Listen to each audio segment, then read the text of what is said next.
नहमदुहु व नुसल्ली अला रसूलिहिल करीम अम्मा बाद फ़अऊज़ु बिल्लाहि मिनश शैतानिर रजीम बिस्मिल्लाहिर रहमानिर रहीम कुन्तुम खैरा उम्मतिन उखरिजत लिन्नास तअमुरूना बिल मारूफ़ि व तनहौना अनिल मुनकर सदक़ल्लाहुल मौलानाल अज़ीम व क़ाल रसूलुल्लाहि सल्लल्लाहु अलैहि वसल्लम अफ़ज़लुल जिहाद कलिमतु हक़्क़िन इंदा सुल्तानिन जाइर औ कमा क़ाल अलैहिस्सलातु वस्सलाम।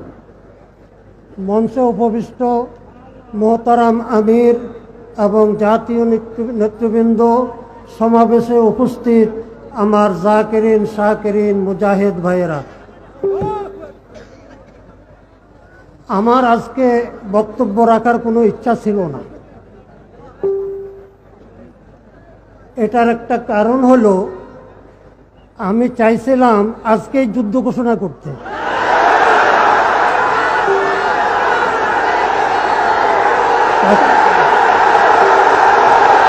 শুনেন শুনেন কথা শুনেন কথা শুনেন কথা শুনেন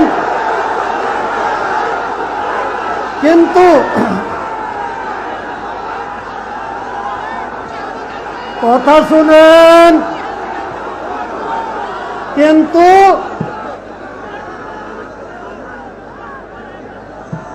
মজলিসে যে পরামর্শ হয়েছে সেটার প্রতি আমি সমর্থন ব্যক্ত করতেছি।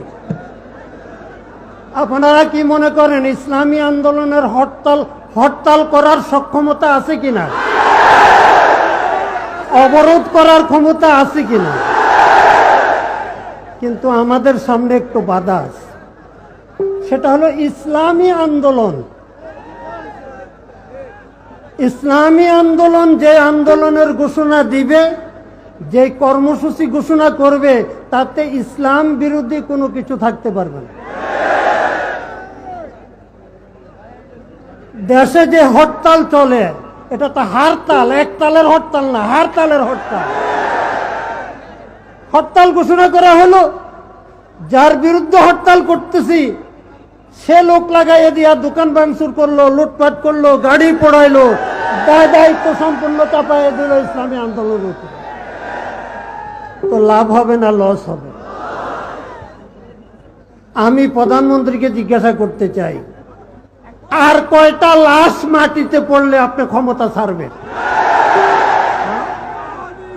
গত এই কয়েকদিনে বেশ কয়েকজন মায়ের বুক খালি হয়েছে, কথা ঠিক কিনা?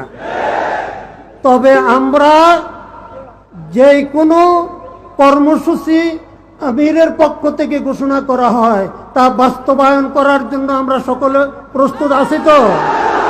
হ্যাঁ, সময় এখনো সামনে আছে, সময় এখনো সামনে আছে। আমাদের মোহতারাম আমির আলটিমেটাম ঘোষণা করবেন, সময় বেঁধে দিবেন। এই সময়ের ভিতরে যদি সরকার পদত্যাগ করে জাতীয় সরকার গঠন না করে তাহলে কঠিন কর্মসূচি ঘোষণা করা হবে। আমরা জিহাদের ময়দানে আছি। আমাদের রাজনীতি নয়, ইবাদত। আমরা নাহি আনিল মুনকারের দায়িত্ব পালন করতেছি।